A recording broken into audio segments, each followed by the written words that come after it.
बिस्मिल्लाहिर्रहमानिर्रहीम। अस्सलाम वालेकुम डियर स्टूडेंट्स। आज हम अपना नंबर 20 स्टार्ट करने जा रहे हैं बायोलॉजी का।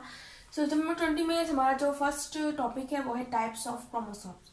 तो सबसे पहले हम बात कर लेते हैं क्रोमोसोम्स होते क्या हैं। हमें पता है कि क्रोमोसोम्स हमारे पास थ्रेड लाइक स्ट्रक्चर है। ये प्रेजेंट कहाँ पर होते हैं? ये प्रेजेंट होते हैं इन द न्यूक्लियस। इनकी फॉर्मेशन होती है ड्यूरिंग दी सेल डिवीजन। ठीक है।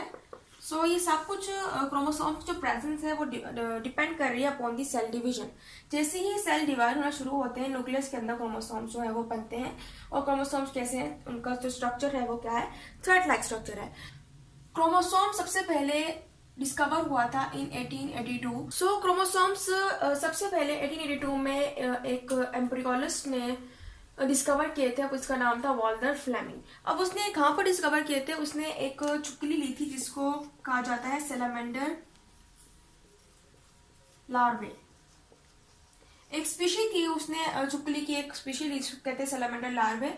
और उसने जब उसके अंदर देखा कि जैसे सेल डिवीजन उसमें स्टार्ट हुई थी तो उसके अंदर क्रोमोसोम जो है थ्रेड लाइक स्ट्रक्चर जो है वो क्या हुए थे? फॉर्म हो गए थे। तो उससे पता चला कि जो सारे यूकारियोट्स हैं, यूकारियोट्स वो होते हैं जिनके पास न्यूक्लियस जो है वो ज्यादा होते हैं, सेल्स भी ज्यादा होते हैं। सो तमाम यूकारियोट्स के अंदर क्या है? क्रोमोसोम जो है वो मौजूद है। Chromosomes are present. लेकिन हमें यह भी पता है कि नंबर ऑफ क्रोमोसोम्स हर स्पीशी में क्या होते हैं? डिफरेंट होते हैं। जैसे हम ह्यूमन की बात करते हैं, ह्यूमन में 46 क्रोमोसोम्स हैं। इतना फ्रॉग की बात करते हैं, जो फ्रॉग है उसके अंदर 26 क्रोमोसोम्स हैं। माउस की बात करते हैं 40 क्रोमोसोम्स हैं। मंकी की बात करते हैं, चिंपैंजी की, उसके अंदर 48 क्रोमोसोम्स। सो ये क्या करते हैं? वेरी करते हैं, चेंज रहते हैं। ठीक है। और हर इंडिविजुअल में, फॉर एग्जाम्पल ह्यूमन में बात करें तो 46 क्रोमोसोम जो है ह्यूमन में होना जरूरी है। अगर एक कम या एक ज्यादा हो जाता है तो उससे क्या होती है? जेनेटिकली प्रॉब्लम जो है वो डेवलप हो जाती है। इस तरह अगर हम बात करते हैं कि पेनिसिलियम की, पेनिसिलियम एक हमारे पास फंगस है, उसके अंदर जो क्रोमोसोम्स है वो क्या है? उस सिर्फ 1 पेयर ऑफ क्रोमोसोम है। हम कह सकते हैं सिर्फ 2 क्रोमोसोम्स है। ठीक है, 1 पेयर, इस तरह से एक ये और ये दूसरा। तो ये क्या बन गया? एक पेयर बन गया क्रोमोसोम का। लेकिन अगर यूं ही हम फंड्स की बात करते हैं तो उनके पास ओवरऑल 500 पेयर है क्रोमोसोम के। तो इससे पता चलता है कि जो नंबर ऑफ क्रोमोसोम्स है वो किस तरह से वैरी करते हैं और इनका काम क्या है। असल में ये फंक्शन जो है वो कर रहे होते हैं।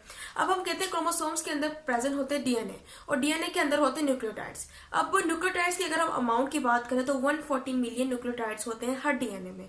सो हर न्यूक्लियोटाइड जो है एक एक इन्फॉर्मेशन लेकर बैठा होता है। सो हम कह सकते हैं कि सारे इंफॉर्मेटिव काम जो है, सारे फंक्शनिंग काम जो है, ये सारा क्रोमोसोम्स कर रहा है, क्योंकि उसके अंदर क्या है? डीएनए भी मौजूद है, उसके अंदर न्यूक्लियोटाइड्स मौजूद है जिनके पास क्या है? सारी की सारी इन्फॉर्मेशन कलेक्ट है। सो ये हमारे पास क्रोमोसोम है। अब हम आगे पढ़ते हैं कि क्रोमोसोम हमारे पास बनता कैसे। अब हम बात करते हैं क्रोमोसोम हमारे पास कैसे बनता है। क्रोमोसोम्स हमारे पास 3 चीजों से बनता है।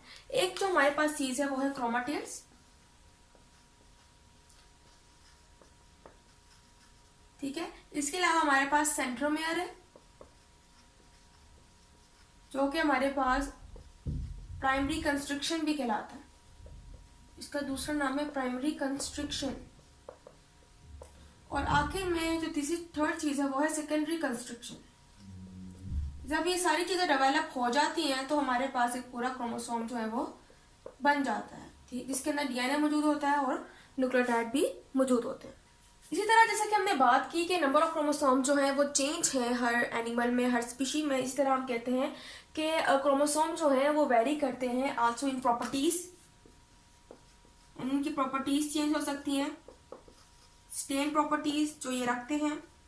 ठीक है। इसके अलावा हम कह सकते हैं इनका साइज। ठीक है। इसके अलावा जो लेंथ है आर्म्स की, length of arms on either sides, तो दोनों साइड्स पर हैं मौजूद आर्म्स, उनकी लेंथ।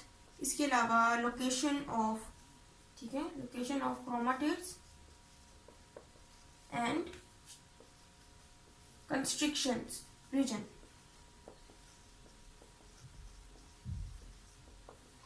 सो ये सारी चीजें हैं जिनके ऊपर क्रोमोसोम जो है वो वेरी कर सकता है। उनकी प्रॉपर्टीज चेंज हो सकती है, साइज चेंज हो सकता है।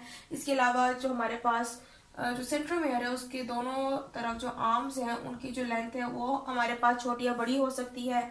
क्रोमेटिड्स की लोकेशन चेंज हो सकती है। यहाँ पे जो कंस्ट्रिक्शन रीजन हमारे पास बन रहे हैं विच इज प्राइमरी या फिर सेकेंडरी, तो उसकी हमारे पास जो लोकेशन है वो भी चेंज हो सकती है। तो इस तरह से हमारे पास क्रोमोसोम्स वेरी करते हैं।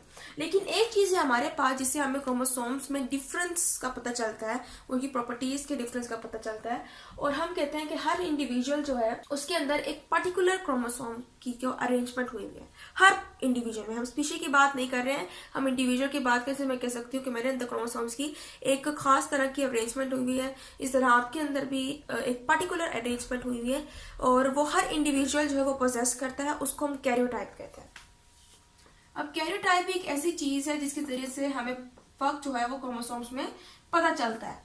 ये हमें डिफरेंस बताता है अमंग स्पीशीज, यहाँ तक कि ये हमें तमाम इंडिविजुअल्स के दरमियान जो क्रोमोसोम्स में डिफरेंस आ रहे हैं, जो क्रोमोसोम्स वेरी कर रहे हैं, उसके बारे में भी हमें बताता है कि क्या डिफरेंस जो है वो आ रहा है।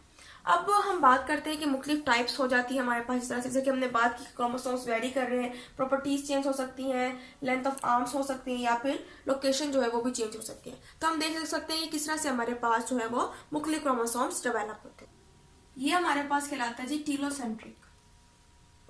अब इसके अंदर जो पोजीशंस हैं वो भी चेंज हुई हुई हैं। इसके अलावा क्रोमेटिड्स की लोकेशन भी चेंज है, ठीक है। इसके अलावा प्राइमरी और सेकेंडरी कंस्ट्रक्शन जो है उसमें भी क्या है, चेंजेस है। और ये हमारे पास इस तरह का जो क्रोमोसोम बनता है उसको हम कहते हैं टीलोसेंट्रिक। इस तरह हमारे पास एक और है जिसके अंदर हमारे पास ये जो क्रोमेटिड है, सेंट्रोमेयर है, ये जो इसकी पोजीशन क्या होती है, चेंज हो जाती है। ये थोड़ा सा ऊपर से नीचे की तरफ होता है। ये हमारे पास कहलाता है एक्रोसेंट्रिक, ठीक है। इस तरह हमारे पास एक होता है मेटासेंट्रिक, ठीक है, जिसके अंदर हमारे पास दो जो है क्रोमोसोम्स इस तरह से हमारे पास मौजूद हो।